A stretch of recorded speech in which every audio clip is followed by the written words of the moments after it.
Pemberontakan DITII di Jawa Tengah dipimpin oleh Amir Fattah Wijaya Kusuma atau yang biasa disebut Amir Fattah. Pemberontakan ini terjadi antara tahun 1949 sampai 1950 yang dilatar belakangi dengan adanya penandatanganan perjanjian Renville. Masyarakat Jawa Tengah, khususnya Amir Fattah dan pasukannya, merasa banyak dirugikan dari perjanjian tersebut. Salah satunya terjadi persekatan di wilayah Pekalongan.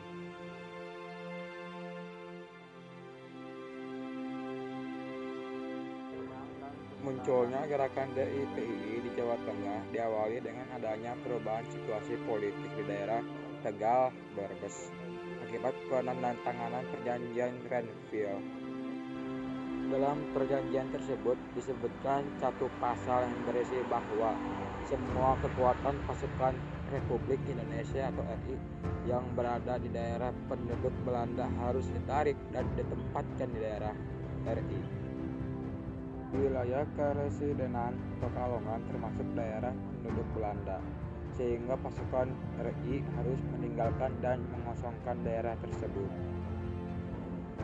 Namun meskipun demikian, rupanya tidak semua pasukan meninggalkan daerah mereka, seperti di Brebes dan Tegal. Para pejuang di dua wilayah tersebut masih tetap bertahan dan menyusun strategi untuk melakukan perlawanan. Mereka melakukan operasi militer dengan membentuk gerakan Antaraja Republik Indonesia (GARI) dan Gerilya Republik Indonesia (GRI). Terbentuknya dua gerakan ini memicu timbulnya gerakan-gerakan lain yang menghasilkan pemberontakan di Jawa Tengah.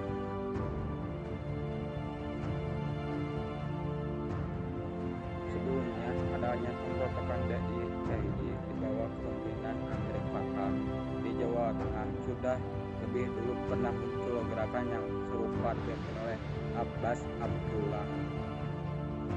Pasukan yang dipimpin Abbas ini menangani pasukan Hizbullah, di mana saat itu mereka memutuskan untuk pergi ke wilayah sengketa Indonesia Belanda, yaitu Brebes. Sampai di sana, pasukan ini membentuk pasukan baru bernama Mujahidin yang disebut sebagai Majelis Islam MI. Bukan hanya pasukan Hizbullah, Amir Fattah juga saat itu tengah mendatangi Brebes.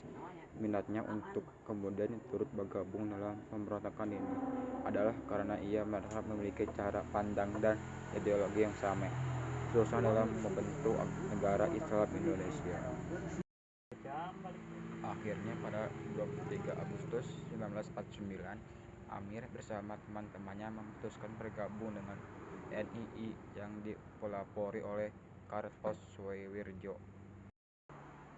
Sejak saat itu, Amir Fattah beserta kelompoknya melakukan penyerangan terhadap TNI dan beberapa desa, seperti Desa Rokejati dan Pagerbarang. Kejadian berdarah pun terjadi setelah pernyataan tersebut. Koran berbahasa Belanda Het Nieuwsblad voor Sumatera bertanggal 27/8/1949 menginformasikan Amir Fattah dengan kelompoknya melakukan penyerangan terhadap TNI dan beberapa desa ketika itu, seperti Desa Rokejati dan Pagerbarang.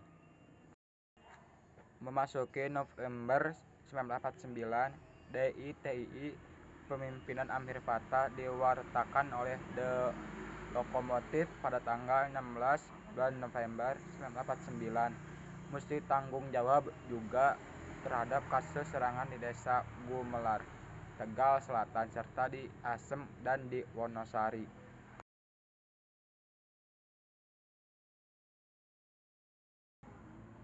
Letnan Kolonel Ahmad Yani mulai ambil sikap terhadap pemberontakan DITII Jawa Tengah.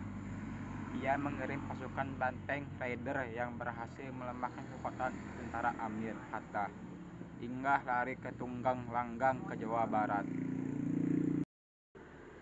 Di Desa Ciawi, Tasikmalaya, peperangan antara Amir Fattah beserta pasukannya dengan TNI terjadi di Parabode terbitan 23 Desember 1950. Kejadian ini berlangsung pada pertengahan Desember dan ketika itu beberapa pasukan Mujahidin berhasil dikalahkan.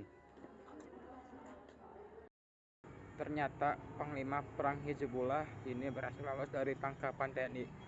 Baru pada 22 Desember 1950, ia mendapatkan hadiah dari perbuatannya dengan dibekuk saat berada di desa Cisayong, Tasikmalaya.